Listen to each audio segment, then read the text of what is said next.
Hello everyone. Okay, I hope you're feeling good today. Pero if not, don't worry. This is your chance to reset, refocus, and recharge. So tandaan, every new day is an opportunity to learn, to grow, and become better than yesterday. So let's bring in the energy, keep an open mind, and make the most out of today, okay? And before we start our formal session, let us pray and ask the guidance of our Lord. Okay, Lord, we thank you for this opportunity to learn and grow together. We ask for your guidance and wisdom as we navigate through today's session. May you open our hearts and minds to gain new insights and understanding. Please help us to respect and appreciate each other's perspectives, and may we use what we learn to contribute positively to our community. In your name, we pray. Amen. Okay, uh, let's go to our formal session. And of course, let me share my screen. Okay,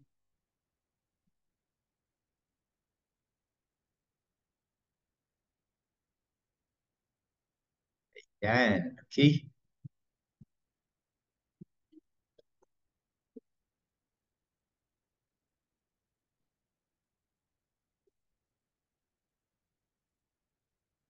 Okay, again, a blessed day, everyone. Okay, and let's dive, of course, into the sessions that, of course, ang pag-usapan natin ngayon ay yung significance of the cultural awareness and business etiquette and its impact on the international business. Okay?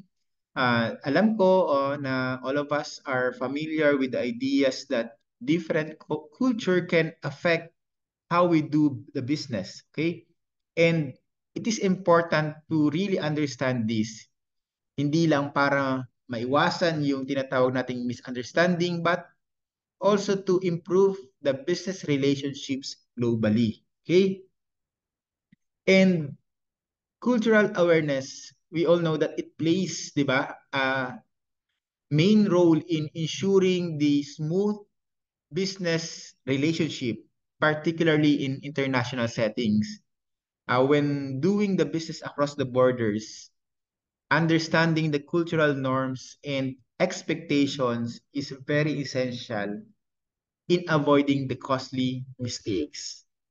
Because misunderstanding the cultural context, the communication styles, or business etiquette can lead to tensions. It might damage the relationships and fail the negotiations. And having the cultural awareness, it helps the business people, okay, navigate these differences with respect, of course, ensuring that interactions are positives and that both parties feel valued. Yun naman talaga ang napaka-importante, di ba? Yung we feel that we appreciated, okay? And when the cultural differences are acknowledged and respected, yan, the trust is built, okay? Which is very crucial for establishing the long-term business relationship. And a key part of the cultural awareness is recognizing the subtleness or the sensitivities of the local customs, which may not always be obvious to outsider. Ayan. Tingnan natin yung mga example of the cultural differences. Number one is the negotiation styles. Okay? In Japan, yung mga Hapon, okay? It's not just about getting the deal done quickly. Ayun nila yung mabilis. Gusto nila there is a deep cultural emphasis on building relationships, di ba? Parang kilalanin muna natin yung isa't isa because Japanese businesses often prefer to take time to understand each other's values and know your personality before moving to the negotiation table. Okay? Maaari this may seem slow, but it reflects a strong sense of trust and respect. Pero sa kabilang banda, on the other hand, yung mga American business culture tends to value directness, yung pagiging straightforward and efficiency.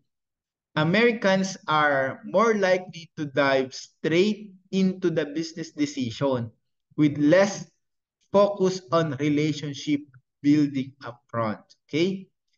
While both style, yung dalawang style ng American and Japanese style are effective, okay? Being aware of this difference can avoid misunderstanding. What might seem like unnecessary delay in one culture could be seen as disrespectful rushing in another. So maganda talagang pinag-aaralan nating mabuti. The next is the communication style. Okay? Communication varies widely between high context and low context cultures. Ano ibig sabihin? In high context cultures like those in the Middle East, much of the communication is indirect and relies heavily on the body language, the tone, and contextual understanding. For instance, a subtle gesture or a pause can carry significant meaning. So if you are unfamiliar with this subtleties, you might miss important signal. Okay? In contrast, in low context culture like Germany, communication is more direct and explicit. So when a German business partner says something, they expect their words to be taken literally. And they value the what we call clarity and precisions. So misinterpreting these cultural differences can easily result in confusion and missed opportunity. So it is very important. Okay. The next is the business etiquette specifics. Number one yan, yung sa meeting. Okay. In different cultures, there are varied expectation regarding punctuality and the structure of meetings. Okay? So Germany, for example, punctuality is viewed as a sign of professionalism and respect to their time. Being late to a meeting, maaari nilang tingnan niya na serious breach of business etiquette. Okay? In contrast, okay, in Brazil, okay, meetings might start later than scheduled. Pwedeng medyo malate ng konti. And arriving late is not necessarily viewed negatively. So, understanding this subtle variation can help you avoid unintended offense. Okay? And set the right expectation for your international meetings. So, next is, let's talk about the dress code. Yan. The dress code in the business settings, 'di ba, can vary dramatically.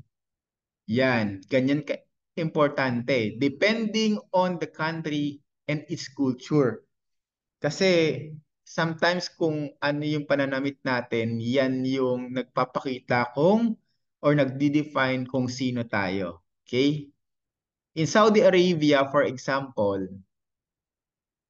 business attire is expected to be formal and modest. Okay? Especially for the women, sa mga kababayan. Yung modesty nila, nandoon talaga dapat. Who are required to wear the abaya. On the other hand, in US, business environments, okay, are more relaxed.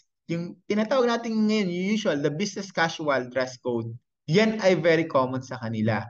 So, depending on the industry. So, knowing how to dress appropriately shows the cultural sensitivity and can significantly impact the perception of professionalism in different parts of the world.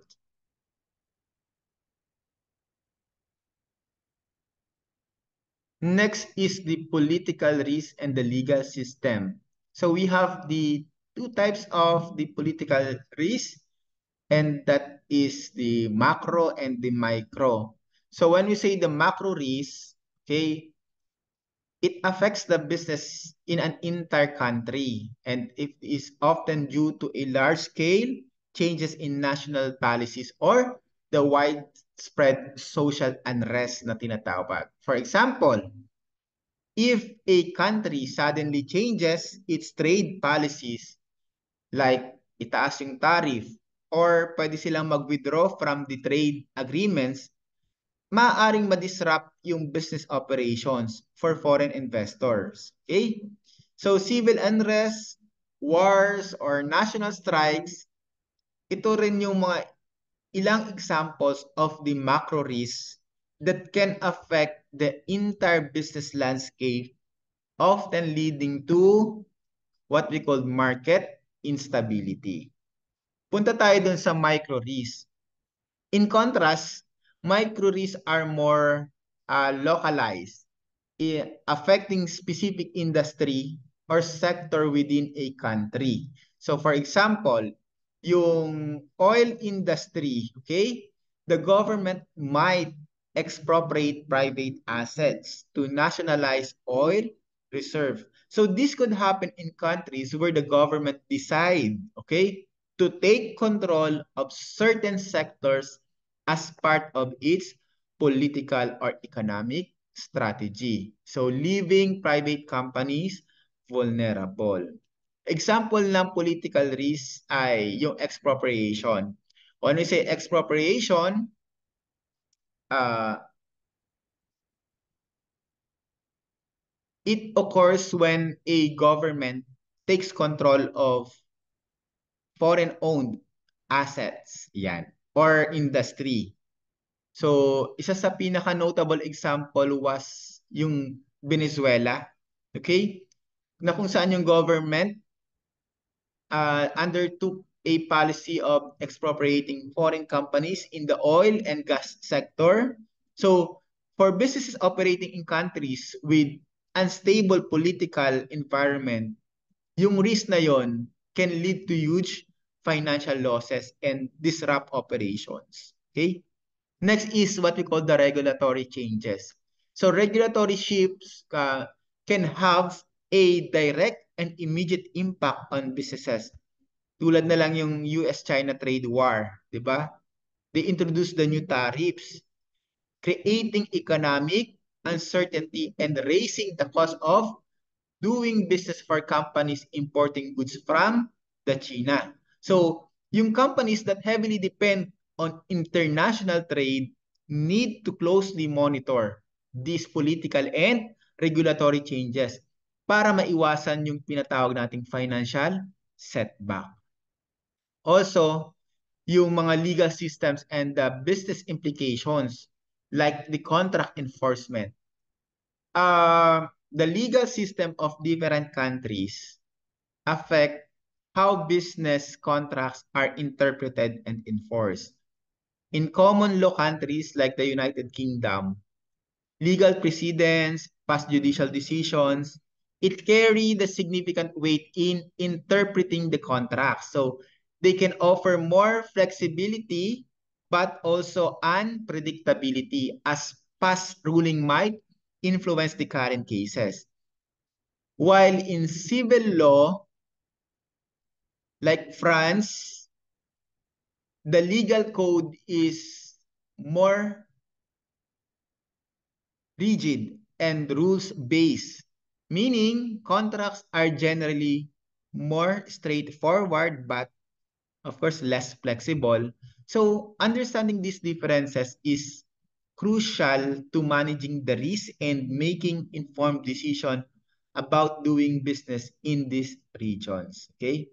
The next is the intellectual protection. So protecting intellectual property or the IP is very vital for the businesses that rely on innovations, because countries with a weak intellectual property protection law might make it difficult for companies, okay, to protect their proprietary technology or creation. So in industries like technology and pharmaceuticals, na kung saan yung patents, trademarks, copyrights are essential for maintaining a competitive edge. So businesses must face the risk of their innovations being copied without the legal recourse. Okay, let's talk about the economic system and indicators. Okay, number one is the market economy. So in a market economy, private individuals and business controls the majority of economic decisions such as what goods or services to be produced, how to produce them, and at what prices. Okay? So this system encourages competitions and innovations. The US is a prime example of market economy. Okay? Na kung saan yung mga businesses thrive under minimal government interference but also face fierce competition. Next is the command economy. In contrast, in a command economy, the government has control over most economic decisions. Ang the best example dyan ay ang North Korea. They follow the system, okay? Where the state dictates the productions, the resource allocations, and also the pricing. While this system can ensure equal distribution of resources, it also limits individual freedoms and the work for innovations. Okay? Nagkakaroon ng limitations. The next is the mixed economy. A mixed economy, it blends the elements of both the market and command. Okay? Dalawa. For instance, sa India, sila yung best example ng mixed economy. Bakit? Kasi yung private businesses operate freely. Okay? But the government also plays a significant role in key sectors tulad ng defense, healthcare, and infra. So these systems aims to balance the benefits of the free market capitalism with the need for government intervention to achieve social objectives. Okay, next is the key economic indicators. Number one is the GDP. Alam na alam natin to. We are all familiar, di ba? GDP is a key indicator of the country's economic health, meaning a growing GDP signals a healthy economy, okay, attracting foreign investment and boosting employment. On the other hand, kapag medyo shrinking na yung GDP, aba, may indication na yan ng economic downturn, maaring leading to decreased business activities, and potentially affecting the global market confidence. Next is the inflations, which is ramdam na ramdam natin ngayon, di ba? Moderate inflations, where prices gradually increase, is often a sign of a growing economy. However, yung hyperinflation like the situation in Zimbabwe in the late 2000 can erode purchasing power and destabilize economies. Okay? So businesses operating in countries with high inflation must adjust their pricing strategy para ma-maintain yung profitability. Okay? Next is balik tayo dun sa inflation. Kasi when we say inflation, ibig sabihin, pag mataas ang inflation, lumilit yung purchasing power natin. Mapapansin ninyo yung 1,000 ninyo last year, 2 years ago, pag nag-grocery kayo, puno na yung ano ninyo, 'di ba? Yung basket.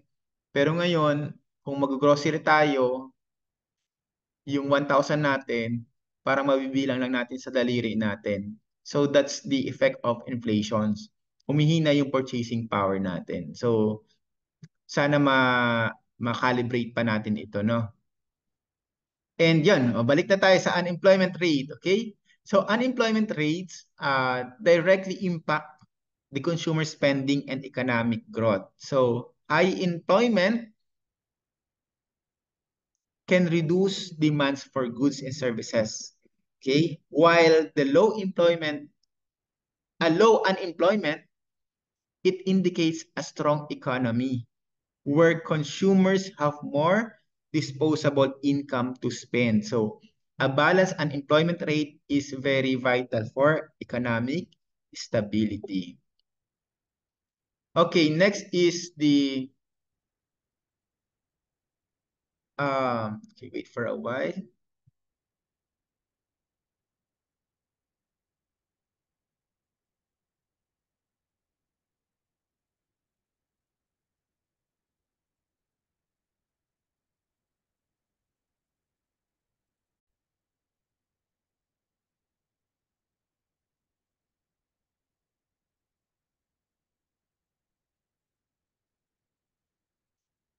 Okay, let's continue. Okay.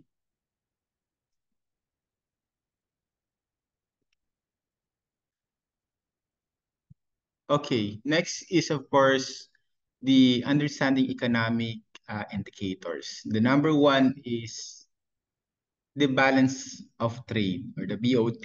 Okay, so a country's balance of trades reflects the difference between the value of its export and imports. So a trade deficit where a country imports more than its exports can lead to increased debt. So while a trade surplus strengthens a country's currency and economies. So businesses need to be aware of these economic factors as they can influence exchange rate and international competitiveness. Next is the exchange rate, yung palitan, okay? Ng foreign currency against, of course, the local currency sa atin dito ay peso. So, exchange rate affects the cost of doing business abroad. So, a strong local currency makes exports more expensive. So, potentially reducing their competitiveness. Sa kabilang banda naman, or conversely, a weaker currency makes exports cheaper and more attractive to foreign buyer. But it also increases the cost of imports. So understanding these fluctuations is very important for the businesses engaging in international trade. Next is the corporate social responsibility and ethical issues in international business. So corporate social responsibility, this is the concept of businesses taking responsibility for their social, environmental, and economic impact beyond the profit making. And this involves companies considering the well-being of the communities, their employees, and of course the environment when making business decisions. And by engaging in ethical labor practices, supporting local communities, and adopting sustainable environmental policies, businesses contribute to societal development, of course, while improving their reputation.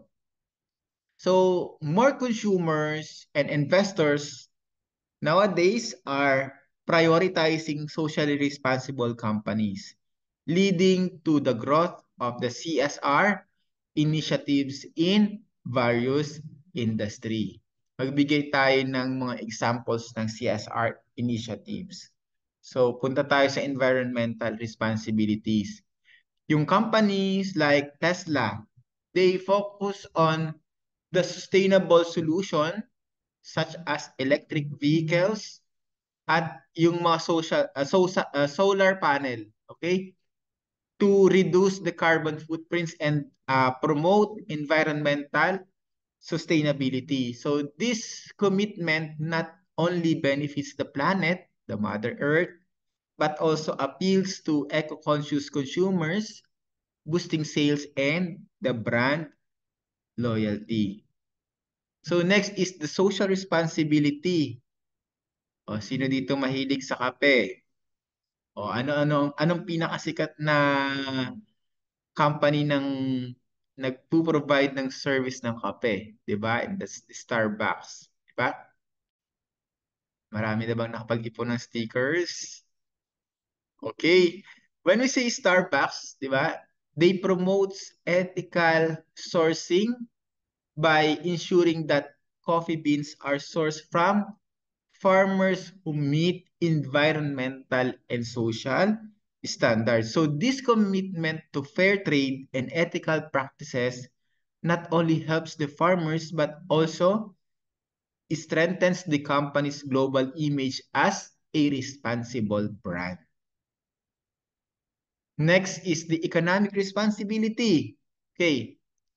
Companies also contribute to local economies, of course, by creating jobs, supporting small businesses, or investing in community development. So, for example, yung Walmart, they sources product from the local suppliers, which helps stimulate the local economies and support small businesses. Next natin, ito, medyo mabigat na usapin ito. Okay? The ethical issues in the international business. Number one topic is the bribery and corruptions. Okay? Bribery means a major concern in many countries, especially in the Philippines, okay, particularly the Philippines, with businesses potentially facing legal consequences if engaged in corrupt practices. Okay? Yung FCPA, yung the US Foreign Corrupt Practices Act, okay, criminalizes bribery by American companies abroad. So, imposing severe penalties. So, companies operating in countries with high corruption levels need to ensure their operations are transparent and adhere to ethical standard. Next is the labor standards, di ba?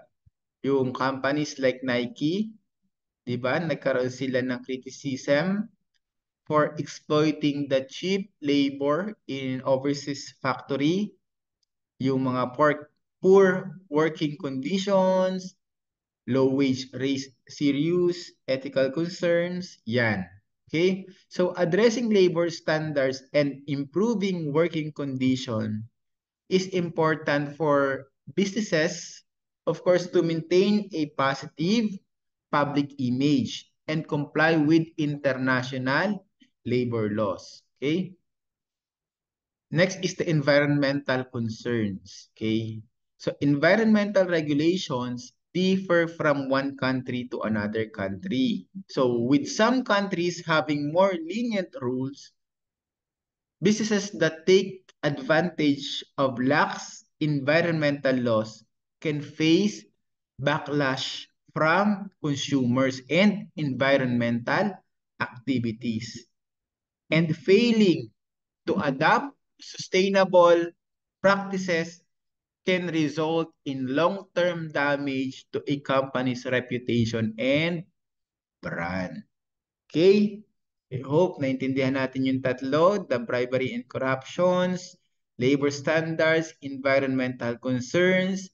Yan yung mga ethical issues in international business na kailangan nating i-consider. Okay? Before engaging in international business. Next is balancing the profit and ethics. Medyo maganda-ganda siyang pag-usapan, di ba? Of course, the primary goal for business is generating profits, tama? But ethical practices are equally important for the long-term success. because companies that prioritize the ethical considerations such as fair labor practices, yung mga tinatawag nating environmental sustainability, and corporate transparency, they tend to build stronger brand loyalty and attract socially conscious investors, especially technology nowadays ay nasa tip of our fingers only. 'Di ba? Mabilis magkalat ang balita. So, ethical behavior fosters positive relationships with the customers, of course, with the employees and stakeholders, which ultimately benefits the businesses in the long run. So, mm, as we wrap up, I want to emphasize that understanding the cultural, political, and economic factors at play in international business is crucial. So by being mindful of the cultural differences, how to manage the political risks, trying to understand the legal systems, and using economic indicators, we can navigate the global market with greater confidence and success. And lastly, of course, CSR and ethics are not just a buzzwords, okay? They should be at the heart of how business operate globally. So balancing profit and ethics is not about doing good for society, okay? It's about building a sustainable and successful business in the long run.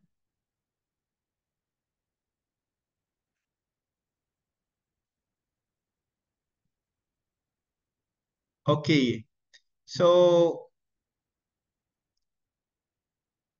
as we come to end the today's sessions, I hope that the insights and of course the discussion we shared resonate with you and inspire you with your own journey. Remember, the world of business is big, huge, and every challenge you face is an opportunity to grow and learn.